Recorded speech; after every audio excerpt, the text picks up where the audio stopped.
Ladies and gentlemen, this is another special episode here at notinhalloffame.com where we're looking at, oh my God, there's so much we need to talk about. Evan Nolan, Kirk Buchner. Holy shit. Like, a couple days ago, we said, like, all right, let's just put together a show. Yeah, I mean, this was not unexpected news, but some of the biggest news that we've ever cared about for the thing we care about so much. Really, for me, it was, because, like, I didn't see this coming. I mean, I think we talked about this last year. So Hmm. when Pete Rose passed away last year, yeah, well, let's just I'm bearing the lead. Let's go from that. Pete Rose and Shoeless Joe Jackson have been reinstated by baseball. Right, not just them, basically, those two men and 16 others who have been banned. But Hmm. when it comes right down to it, there's only two people who have a shot: Pete Rose and Shoeless Joe. And let's just go here, man. Yeah. Um, Go ahead. Also, the Eddie Chicote as well. Mhm. Who are the other ones? Well, Happy Felsch, Chick Gandil, Fred McMullen, Swede Reisberg, Buck Weaver, yeah. Lefty Williams, Joe Gedeon, Gene Paulette, Benny Koff, Lee McGee, Phil Douglas, Jimmy O'Connell, Cozy Dolan, and William Cox. Right. But I mean, like, realistically, it's Pete, Shoeless Joe, maybe Eddie. Maybe Eddie, yeah. Maybe Eddie. Um, So before we sort of look at the Chicago White Sox scandal, let's look at Pete Rose, man. so I, we Go ahead. Let me say, so we talked about this a little bit last year. So Pete passed away last year, Yeah. and he ended up being 26 on our ballot for our United States Athletics Hall of Fame. We had him which I will always say is the ultimate proof that we don't fudge these numbers because it's been way better for us had he finished in the top 25. Totally. But Yeah, absolutely. Yeah. but Rose always it seemed like it was going to be a lifetime sort of ban. And it's one of those situations in which now that he's no longer here to enjoy it, it's hard to necessarily reason that he shouldn't be in because ultimately baseball, the Hall of Fame is a history museum. And the guy who has the all-time leader in hits, which he did not do fraudulently under any circumstances, Right. um, should be up for at least consideration of Hmm. getting him home. Yeah, So, I totally agree with you. One thing that I have to sort of like point out here for our mutual friend when I do the elevator show, mhm, Chris called this. mm, Chris Meridian called this, and I thought, oh, come on, man. Uh, 2 or 3 months ago, I can't remember when we did this. Donald Trump, our president. Well, you're president. I don't. I live here, but whatever. Called for this. Don't know if it's coincidental. I really don't. mm. But here we are. I mean, more to the point, a Pope from Chicago who's a White Sox fan gets put in place, and 5 days later, Shoeless Joe's eligible. So, Fine. Well said. But here we are, and I think there's a lot of people who want him to get in, and what I think a lot of people don't understand is that, okay, just because he's eligible, okay, it's a lock. No. not. So, here's my question, first of all. So, for those who aren't necessarily familiar with the senior process for Baseball Hall of Mhm. Fame, let me just go through that quickly.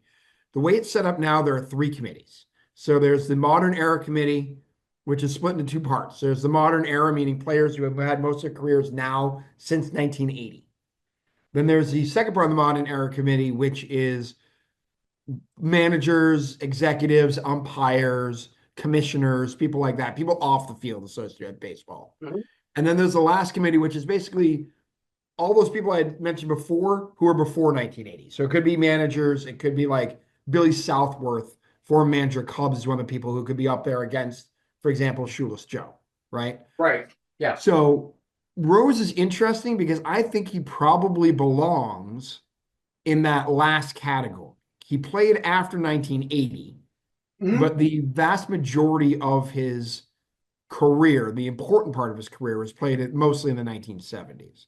We're not counting Rose's time as an expo, uh, as Yeah, part of the yeah, main yeah, part of his situation, right? yeah. Mhm. So that being the case, I believe he and Shoeless Joe are going to be up against each other in 3 years. He's not even going to be eligible. This year is the modern players.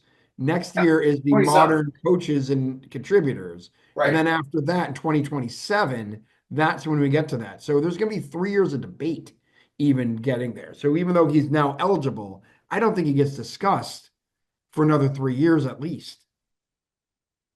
What I think is possible is that in the 27 ballot, because it's going to be like 8 people, Mhm. it wouldn't surprise me if he's not one of those 8. I mean, I don't think there's any chance Shoeless Joe is not. Agreed. Yeah. I think Shoeless Joe's in 27, and whoever else is left is just gonna have to deal with whoever else is left. Hmm. Um, but yeah, I mean, there are enough people like Chris Rose came out very, very strongly against Pete Rose getting in the Baseball Hall of Fame. What It is was the that? what What did he say?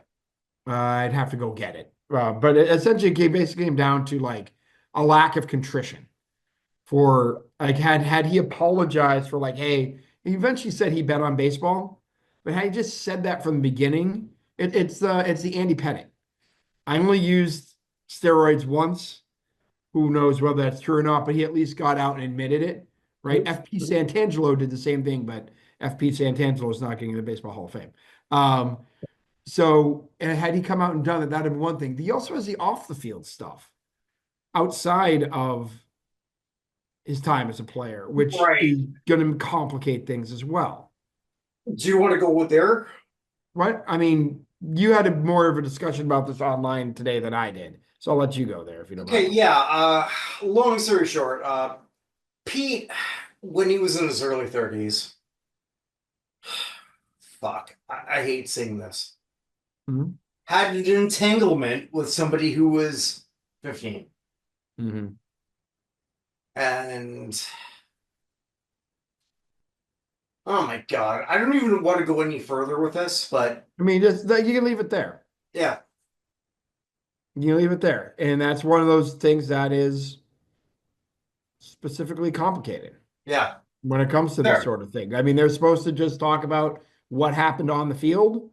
There's not supposed to be necessarily a morality clause, but I mean, that's gonna be something else that's gonna be in part of what he said or in what he did. So, do I think Pete Rose is a Hall of Famer? Yes. Pete Rose is clearly a Hall of Famer as a player. Do I Mhm. think that necessarily means that now that he's eligible, he's going to get in? I don't necessarily think it's going to be that easy.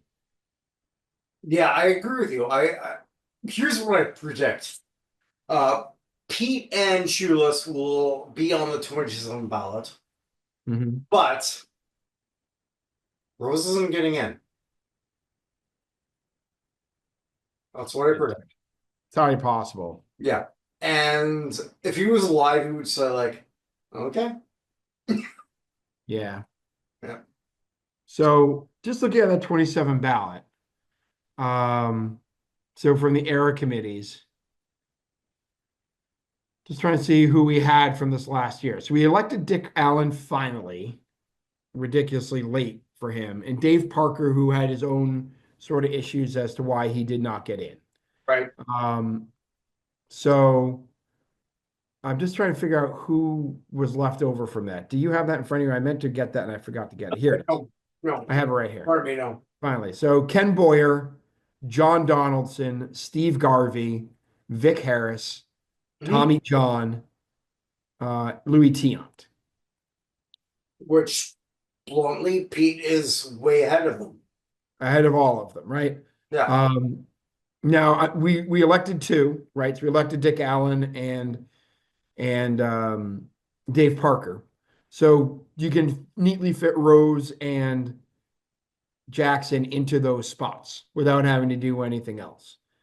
Given that group, if that is the group, I think Jackson sails in, and then it kept. I think what Tommy John was just short, correct? Last time. On the Uh, last one, yes. so it's a question as to. I mean, if you're just voting straight up, Pete Rose or Ken Boyer, it's Pete Rose. Well, yeah, it's not even close. You're voting Steve Garvey or Pete Rose? Again, not close. Yeah. Tommy John or Rose? Tommy John's more famous Same. for a surgery than his career at this point. He would agree. Louis Tiant or Rose? Same. Yeah. So and then and I'm taking the two Negro League guys, Vic Harris and John Donaldson out of it because it's kind of a hard And comparison. and they might even agree with that. Yeah. Yeah. So I mean, like I said, it's 2027. We'll see exactly what happens. But yeah, good news for Rose's opportunity. Obviously, an elevator up in this situation Right. for both of them. But I think, I mean, the case against Shoeless Joe is that Kenesaw Mountain Landis decided that he was guilty. And despite the fact he led the World Series in batting average, home runs, like basically every category. Uh, Right. in And if I can, just not like every category. Every category with both teams. Correct. Yeah. And the games they said that they threw, which were games they lost, coincidentally were the games that he didn't play as well as the other games. Like he's Shoeless Joe Right. Jackson. He's the best player on the team. Teams normally don't perform better tonight, Celtics not included, when their best players are out. Celtics beat the Knicks by 25 tonight without Jason Tatum. Um, I mean, but like, I think right now, and there's a lot of people in our little crew, Jackson's going to get in ahead of Rose. agreed. I don't think anyone's going to debate that Yeah. because Jackson has always kind of felt like he was unfairly punished with like a lit. I mean, Kenesaw Mountain Landis is a what's the word I want to use for him? A Douchebag. a difficult figure in baseball because he was so important on one side in the way that the game was developed, and so important on the other side because the way he let the game be developed. The teams used to want to go play in barnstorm against the Negro League teams. He basically said that that was illegal, and that any team that had more than three major league players from the same team on it barnstorming were going. All the players on that team were going to be fined. So the Yankees used to go around barnstorming and stuff, and he put a stop to that. Um, so Landis is not the worst person in the Baseball Hall of Fame, but he's on the It's up there. he's possible he's in consideration for the Mount Rushmore of the worst people in the Baseball Hall of Fame. Could we say that? Yep. Tom Great. Yawkey and Charlie Comiskey have some things to say about that as well. Um, as I've always said, if I could remove one person from any Hall of Fame, it's Tom Yawkey, who the former Red Sox owner. You Um, have said that. yeah. Although just for sheer incompetence, Bowie Kuhn may be the most incompetent person in any Hall of Fame. So, um, but yeah, I just it just seems like Landis wanted to make a point, and he chose the White Sox. It's entirely possible some of those guys were on the take, but it's back in the era where they were just like, here's what you're getting paid. Good luck with it. Right? The players were making nearly nothing compared to the owners of the team. Um, so I don't condone throwing games, but you understand why people did. And rather than deal with the inequities, he NCAA'd it and just went with it until Kurt Flood had to beat everybody up. And Kurt Flood and Marvin Miller. That took until what 1972 in order for that to happen. So Yeah. I remember that, yeah. we're talking what 55 years later Hmm. in Hmm. order for Kenesaw Mountain Landis to get or sorry, 50. They won in 1917. They had 1919's White Sox, so 53 years later. Um, so again, it just seems like Jackson is painted with an unfair brush. I don't think Chacot is going to make that first ballot, but once Right. Shoeless Joe's in, why complicate things? Get Shoeless Joe in. Eddie Chacot's not going to be there to accept it anyway. Well, So yeah, but with Eddie, it's a little different. go ahead. And why I say that is with Shoeless Joe, from what we learned, probably did not participate. Yeah, Eddie did. Eddie did. That's true. Yeah. So And Buck Weaver's the other one who didn't necessarily participate, if I'm remembering correctly, right? that's what I was saying. But Yeah, I mean there were two of them. It was him, and I think Buck Weaver's the other one, if I'm remembering correctly. yeah, but with Eddie, he's in that weird spot where it's like, okay, I'm good enough that I could have made the Baseball Hall of Fame, Hmm. but I didn't. Yeah, And I cheated and I choked on yeah, purpose. yeah, Yeah. I yeah. mean, like for me, like I'm so happy if Shoeless Joe gets in. I think Shoeless will get in, and I think Pete Rolls will not right away. Well, we'll see. I agree with you. No. And then people get all mad again. No, that's why we're That's why we're here. here. So, Yeah. yeah. So anyway, I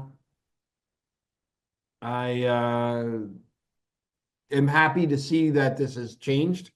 If you want to say it's the president, you want to say it's the Pope, whatever. But yeah, I do have to say one of the weird things with the Pope being from Chicago and living around Okay. Yeah, is go that they're on. just like you interviewing so because Chicago is very much like Boston in many ways, where everybody just somehow knows everybody, despite the fact it's a gargantuan metro area. And Okay. so they're like interviewing, like, oh yeah, I used to hang out with him down at whatever. And you could see him like in the stands in the 2005 World Series. The Pope is just like hanging out in the stands for the White Sox winning the World Series in 2000. Okay. Yeah. Like it's just there's so many people like, yeah, he used to come to my store to pick up whatever and all those other things. And then there's a story they were interviewing Dave Wanstead on the score talking about, what it was like to have a Pope from Chicago. It's okay, yeah. I had dinner with him at Jim LeFebur's house, the former White Sox manager, like 2 years ago. Okay. Did you It's remember like that was the Pope or no? he did. Once that Juan is hilarious. Okay. He's one Yeah. of my favorite ex-coaches. But yeah, it's just the idea that the Pope was drinking, like was having dinner with Jim LeFeber and Dave Wanstead is kind of That's awesome. hilarious. Like 2 years ago, 3 years ago, that's what the Pope was doing. So anyway, it's just funny to have an American Pope, and then he's a White Sox fan. So. Yeah, it feels like a, well, now that I live here in the United States, feels like a AMC show. The American. Oh, the American Pope, absolutely. And Yeah. everyone was an expert because of Conclave, that movie that came out last year. Pass. But anyway. I'm just saying, a lot of people watched it, so they felt like they knew what was going on for the first time. So, Oh, there you go. yeah. Shall we sort of like look at who we lost? Oh, But wait, before that, before that, yeah, uh, your team, the New England Patriots. yeah, there we go. Okay, sorry, my bad. Yeah, We've got like a big name here that just went to their Hall of Fame. yeah. So again, we talk about this a lot, and I'm a Patriots fan, but the Patriots and the St. Louis Cardinals have the best version of how to do their Hall of Fame. The Patriots came first. The Cardinals pretty much copied it with a quite a little bit of a twist on it. But essentially, the way the Patriots Hall of Fame works is they have a committee that puts forth three candidates. The public then votes on the three candidates, and the top vote getter gets in. So they have a month in order to do it. So this year, the three finalists were Adam Vinatieri in his first ever ballot, Julian Edelman in his first ever ballot, and Logan Mankins on his third ballot. And not surprising to many people, it was Julian Edelman who ended up getting the nod and getting in. Mhm. So congratulations to Jules. He was started a Patriot, retired a Patriot. That's a big deal, by the way, for people voting for the Patriots Hall of Fame. If you retired with the Patriots, you're much more likely to get in than if you played and went somewhere else. And to be fair to Mankins, he didn't choose to leave. He got traded out of here. Vinatieri chose to leave. Um, but as I told you, I teased before the show, I will say one of the unintended consequences out of COVID. So here's what happened. Back in 2020, the three finalists were Richard Seymour, Bill Parcells, and Mike Vrabel. Mhm. So Seymour was on his fourth ballot, Parcells on his fourth, Vrabel on his fifth. By the way, Seymour lost out to Raymond Claiborne, Matt Light, and Rodney Harrison. What do those three players all have in common? They all retired with the Patriots. Just to give you an idea, even though Seymour was definitely better than Matt Light, uh, probably better than Harrison, and definitely better than Claiborne. But anyway, so Seymour gets in. Then COVID happens, and they cancel the 2020 ceremony. Okay, rather than have uh, Seymour and somebody else in 2021, they decided not to hold a vote in 2021. That decision, I think, ultimately ends up keeping Logan Mankins out of the Pro Football Hall of Fame. Okay. Because if you can't get elected by your own team, it's very hard to make the argument that you deserve to be in the Pro Football Hall of Fame. So because he didn't get elected that year, he should have been eligible in 2021. Instead, he gets pushed to 22. 22 is Mankins and Vrabel, and then Vince Wilfork, and nobody's beating Vince Wilfork. I don't care. He's one of the most cuddly, most wonderful people who ever played for the Patriots.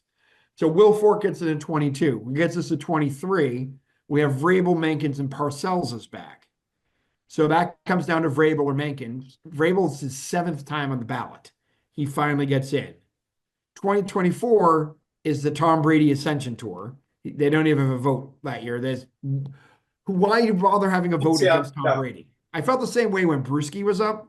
When Teddy Bruschi was up, I'm like, it does not matter who else is up. You should put Teddy Bruschi and two random people, which is essentially what they did. They had Chuck Fairbanks and Leon Gray back then. All right.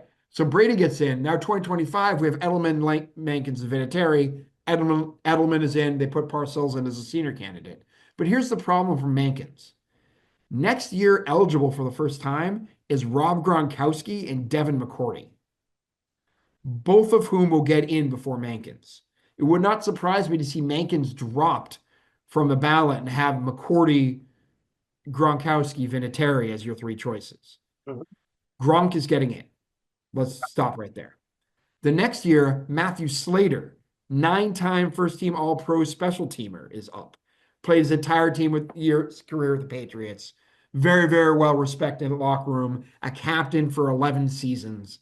One of the most popular Patriots ever, which is weird for a special teams gunner, right? Yeah. I think Vinatieri gets in there. Maybe it could be McCourty. It could be Slater.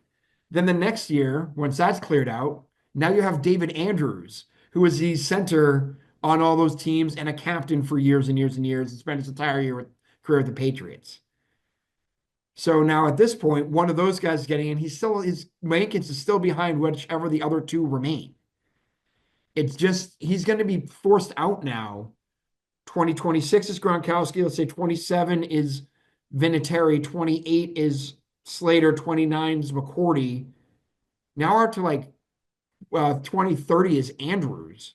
Now to 2031, and he's basically running out of time for the Hall of Fame at that point. He's been a semifinalist before, and they have to clear out some more offensive linemen, but he's somebody who deserves consideration. And I don't think he's getting in the Pats Hall of Fame for at least the next 6 years at the best. And not even like the regular Pro Football Hall of Fame. Yeah. Yeah. Yeah. I mean, to get in, I'm talking about getting in Pro Football Hall of Fame, but if he can't get in the Patriots Hall of Fame, I don't know what that's going to end up doing for him. Right. So, and that's still, there are other people who they could still bring in from the past. I mean, Wes Welker, Randy Moss. If Randy Moss ever gets nominated, it's going to be hard to get past him. You got Mosey Tatupu still out there, Lawyer Malloy, Russ Francis. Um, Mm-hmm. I mean, there are Chuck Fairbanks always come back. Julius Adams is someone they've looked at before. Ron Burton is someone they looked at before. There are a whole bunch of people they could have here. Uh, John Smith, the kicker who kicked with the famous field goal against Miami, where the guy in the work release program came out and plowed the field for him. Yeah. Also, he was the guy who was lining up to make a kick when Howard Cosell announced the United States that John Lennon had been shot. That was also John Oh, Smith. wow. Okay. Yeah. So yeah, John Smith was lining up for field goal when Cosell announced everybody during, I believe it was Monday Night Football. Um, Mhm. but yeah, it's weird to talk about how a team Hall of Fame can affect uh National Hall of Fame, but we talked about it with Seymour. That Seymour had to get in the Patriots Hall of Fame before he can ever get in the Pro Football Hall of Fame. We're You're in the right. same place. Totally, yeah. We're in the same place with Mankins. And again, Mankins is behind a whole bunch of people, although a couple of them I'm not sure he should be behind. But it's him not being able to get in, say, for at least the next 6 years, is going to basically kill his chances in the Pro Football Hall, in my opinion. Yeah, and I think you and I, we were both big Logan Mankins fans. Massive. Yeah.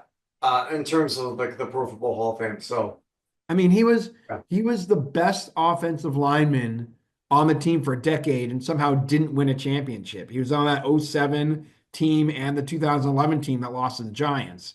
And then they traded him right before the Seahawks Super Bowl. They traded him the offseason beforehand. So he got there the year after they won their third Super Bowl against the Eagles, and was traded right before they won their fourth Super Bowl against the Seahawks. Yeah. So he bridges that 10 years in there. Got two Super Bowl opportunities, didn't win either. And now I think it's just he's gonna end up in the black hole that is the senior pool. So eventually, Mhm. from which nobody returns. Well, very few. And if they do return, they Very don't get few. necessarily get voted. Very few. And But if they do return, they don't necessarily get voted in anyway. So see Art Powell. But anyway, so that was my part on the Patriots Hall of Fame. no, I thought that was great. Congratulations to Julian Edelman. By the way, Julian Edelman getting into the Patriots Hall of Fame should have no effect on his getting the Pro Football Hall of Fame. I've said it once, I've said it twice, I'll continue to say it. First ballot Patriots Hall of Famer has no business in the Pro Football Hall of Fame. What? Julian Edelman. And there's nothing wrong with that. So, anyway. All right, so that's what I got. Should I go to the dead people now? Yeah, please. All right. So again, we lost a couple of people to the beige mistress.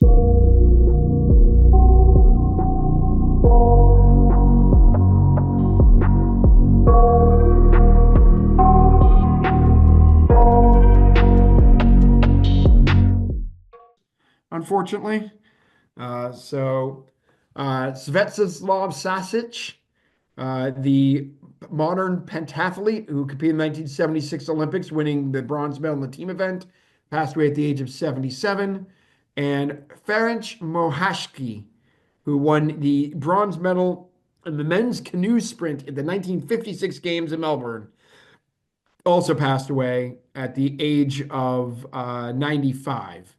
You might say that these people died of old age. We say that they died because there is a serial killer secretly killing Hungarian athletes. Mhm. Best bit on the show, right, Kirk? Uh, Yep. okay. Also passing away from American history, very important. David Souter, former Supreme Court Justice, passed away at the age of 85. Originally from Melrose, Massachusetts, passed away in Hopkinton, New Hampshire, where he retired to. But yeah, so he very, very important person in the history of the court. But yeah, he is no longer with us at the age of 85. We lost several people who've won multiple Academy Awards, by the way, Okay. starting with four-time I'm sorry, one-time costume design winner Rosanna Norton, best known for her work on Tron, where she won her Academy Award, but also did a whole bunch of other ones, including Carrie, Airplane, and Airplane 2, uh, RoboCop 2, the Gremlins 2, the Flintstones, a bunch of other stuff, Operation Dumbo Drop, other things. But the Tron costumes are kind of iconic, so I want to give a shout out to Rosanna Norton, who passed away at the age of 80. Yeah. Um, Also passing away, five-time Academy Award winner Greg Canham, who a makeup artist who won for Hook, Bram Stoker's Dracula, Mrs. Doubtfire, The Mask, and Titanic, as well as being nominated for Hannibal, The Passion of the Christ, Curious Case of Benjamin Button, and Vice. He passed away at the age of 73, won a Lifetime Achievement Award by the Makeup Artists and Hairstylists Guild back in 2018. So, but yeah, he just like there's his filmography is ridiculous.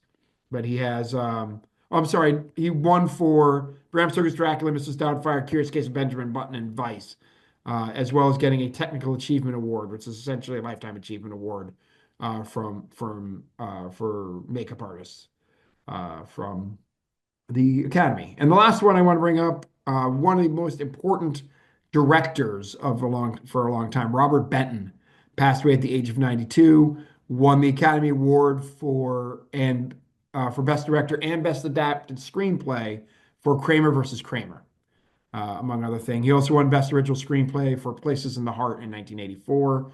And he also directed, oh, sorry, he wrote Bonnie and Clyde. He wrote What's Up, Doc? Um, Still of the Night, Places in the Heart. I did that already. Nobody's Fool, Twilight, a whole bunch of them, but he passed at the age of 92. Also love Ruth Buzzi, Yeah, uh, yeah, yeah. From uh, Rowan Martin's Laugh-In, among other yeah, things. yeah, yeah, yeah. I also particularly loved her. She was one of the first people on the Muppet Show, which is probably where I saw her first because I've had the Muppet first 8 seasons or whatever, the entire DVD collection for as long as Mhm, I can mhm. remember. Yeah. Um, but yeah, she passed away at the age of 88, a hugely funny person. Um, and there are a lot of people who came out and talked about how important she was to them going through everything. So uh, Godspeed to Ruth Buzzi. Um, Also, Jim Smith passed away, the guy who co-developed Ren and Stimpy. He passed away at the age of 70, along with Samurai Jack, among other things. So, okay. So from uh, basketball, we lost Larry Miller at the age of 79, a member of the ACC's 50th anniversary men's basketball team. Uh, he playing in college for North Carolina from 65 to 68. Also played for LA Stars, Carolina Cougars, San Diego Conquistadors, Virginia Squires, and Utah Stars, mostly in the ABA. Was a member of the ABA All Rookie First Team in '69. He passed away at the age of 79. Do you Okay. have any Larry Miller memories? Zero. All right, I figured I'd ask before I moved on. Uh, Here is one for you. From wrestling, Sabu passed away at the age of 60. Yeah. Oh man. Sabu was one of those pro wrestlers who should not have existed, if that makes any sense. Okay. What does that mean? What he did in terms of pro wrestling,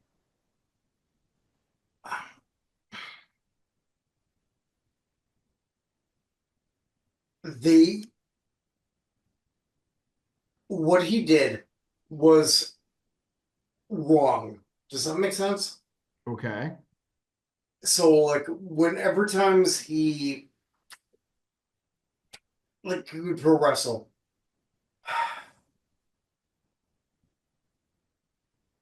he should have died. Oh, okay. Yeah, and that's who he was. Sabu was an incredible pro wrestler, but he should not have done what he did. And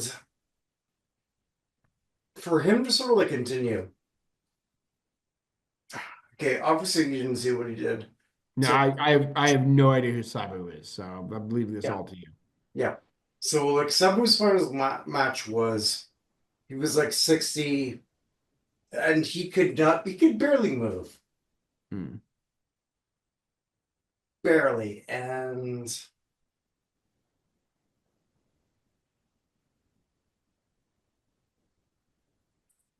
man, I just it just wasn't right. Okay. So he was a three-time world champion, Yeah. uh, having held the ECW World Heavyweight Championship twice and NWA World Heavyweight Championship once. He passed away at the age of 61. Um, Yeah, it's so heartbreaking. Shouldn't have yeah. happened. Okay. Sorry, Uh, I know, like I'm like blah, but so yeah, I just don't have anything to say because I don't know him very well. So, yeah. also passing away, Jeff Spurbeck, the sports agent, specifically John Elway's sports agent, who fell off a golf cart that John Elway was driving, hit his head, and died at the age of 61 When or did that 62. happen? What? When did that happen? April 30th. Oh, this year. Okay, yeah. Yeah. So he had 30 years in NFL player marketing, did Trent Dilfer, Damon Heward, Eric Turner, Joey Porter, Jim Plunkett, Ronnie Lott, and others were all of his people he represented. So it looks like there actually wasn't speed or drinking involved. It looks like he bent down to get something that dropped, lost his balance, fell out, and hit his head. So Okay, that's at least the best that I which can is see. how you want to go. Not how you want to go, no. But No, I want to go that way. who you do? Sure. All right, cool. Um, well, here's the way I do not want to go. We had a couple of people who died in house fires, including Roy Cooper, Pro Rodeo Hall of Fame cowboy, passed away at the age of 69, dying in a house fire. So, he competed in pro rodeo for more than 2 decades as a cowboy. Also passing away from the Olympics, we have a few. We have Giuseppe Moioli, who is an Italian who won a gold in the 1948 London Games in rowing. And I tried to look up how many people were left from the 1948 London Games, and not even ChatGPT could tell me. They're like, it was so long ago, there probably aren't many. That's exactly what ChatGPT told me. Love it. Love it. Okay, yeah. Because I know we had somebody pass away a couple episodes ago who won a medal at the 19, what was it, 40 Olympics, and she was like the last one. So I was wondering how many 48 were left. But so I just want to give Mr. Moyoli a shout out because he may very well be the last one. I don't actually know. Also passing away, Lisa Brown Miller, who won a gold medal with the U.S. Women's hockey team in Nagano in 1998. She passed away at the age of 58. I don't have what she passed away from. So, Okay. um, also passing away, Kathleen Corrigan, who represented the U.S. in the gymnastics in the 1964 Summer Olympics, back before the U.S. was any good at gymnastics. Um, but she was competed in 6 events at that Olympics. She passed away at the age of 80.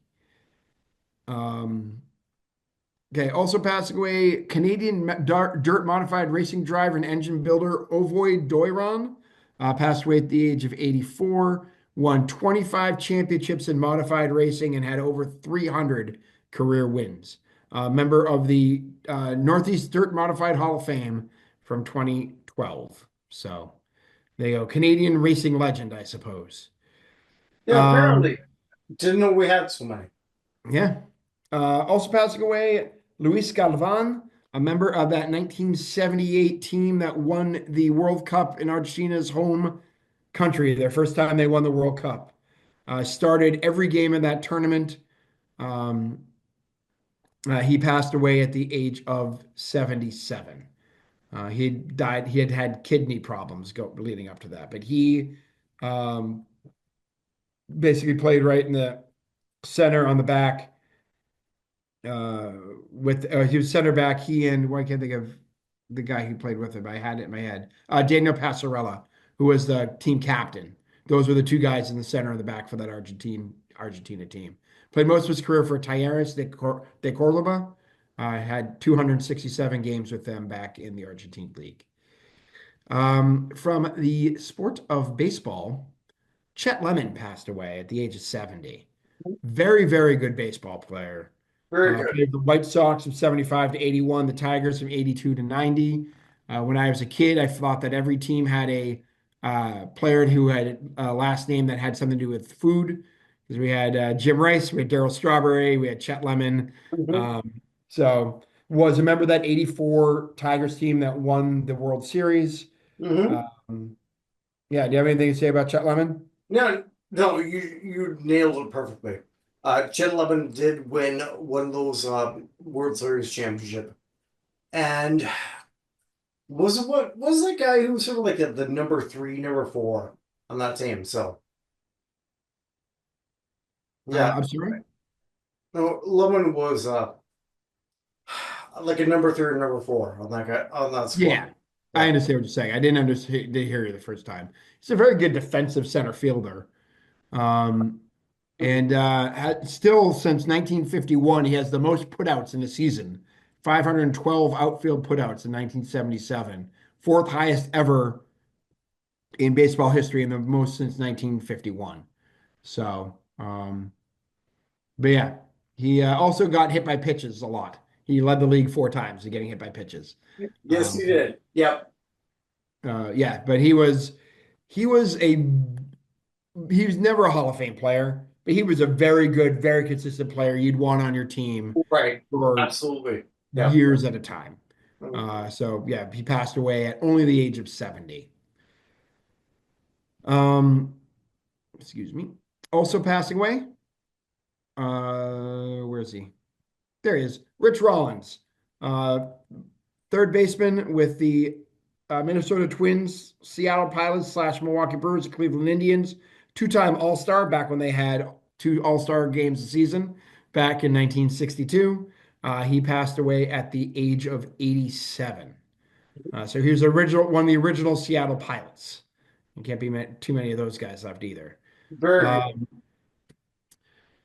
Also passed away from hockey, Phil Roberto, who won the Stanley Cup with Montreal in 1971. Also assisted on Jean Beliveau's 500th goal.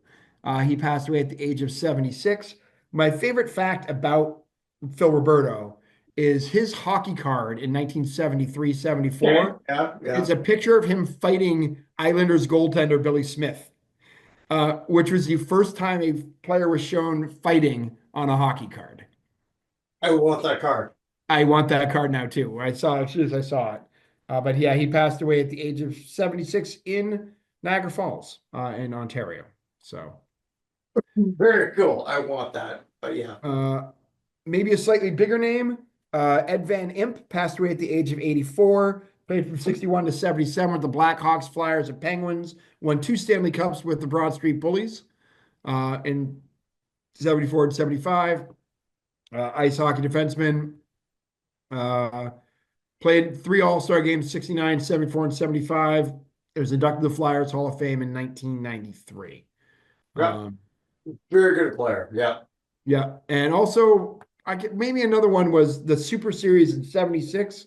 The Flyers were playing an exhibition game against the Central Red Army team, and he had served a hooking penalty, came out of the penalty box, and immediately hit Valery Karlamov, knocking him unconscious. Yeah, he did. Yeah. Totally. Yeah. Yeah, I was trying to remember what it was. And then he wasn't even penalized for it. And so the Soviets left the ice. And Yes. Yes. yeah. So again, another one of those things in sports history that's kind of forgotten that we need to bring back up. The Soviets only came back by the time they were told that they were not, they would lose their salary if they didn't actually go back on the ice because it was 17 minutes into the first period. So they Yes. went back and That's so played. true. Yeah. Yeah. I So gotta watch the game again. But yeah. yeah, that's a one I'd like to actually go see again. So from football, we lost Tommy Vigorito, He played for Miami Dolphins from 81 to 85 as a running back and punt returner. He passed away at the age of 65. Um, and we also lost Bob White, fullback, who played with the Houston Oilers. He won and went to Ohio State, won the national championship with Ohio State in 57, and won the AFL championship in 60 with the George Blanda-led Houston Oilers. So he passed away at the age of 86. Everyone else I believe I have is from music.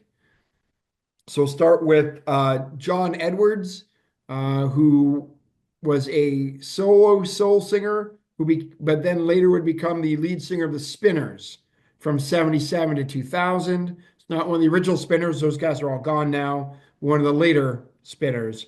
But unfortunately, in 2000, he had a debilitating stroke and was forced to retire, and he's basically been last 25 years started dealing with that, but he passed away at the age of 80. Also passing away, Larry Lee of the Ozark Mountain Daredevils. Do you remember those guys? Ooh, Jackie Blue, yeah. Yep. Mhm. So Larry Lee was the one who wrote Jackie Blue, as a matter of fact. Okay. He passed away at the age of 78.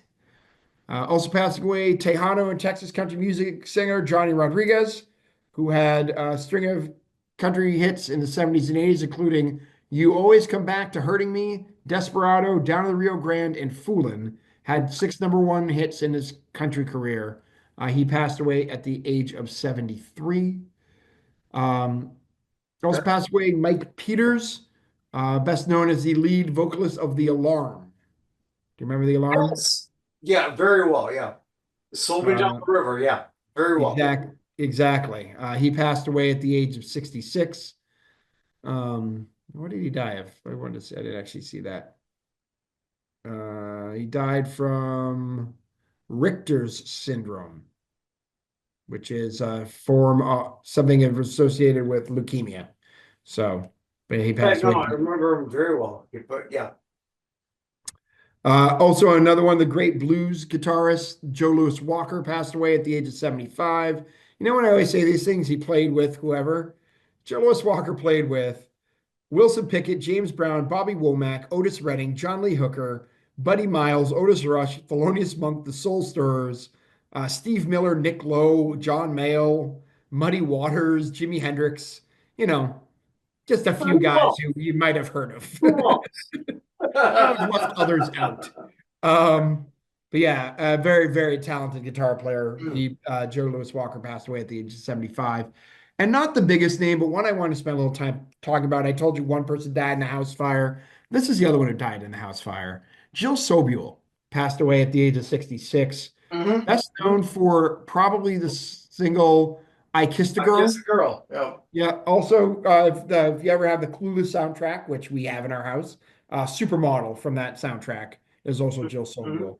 Yeah. Um, but that I Kissed a Girl song, and we're not talking, it has nothing to do with Katy Perry's version.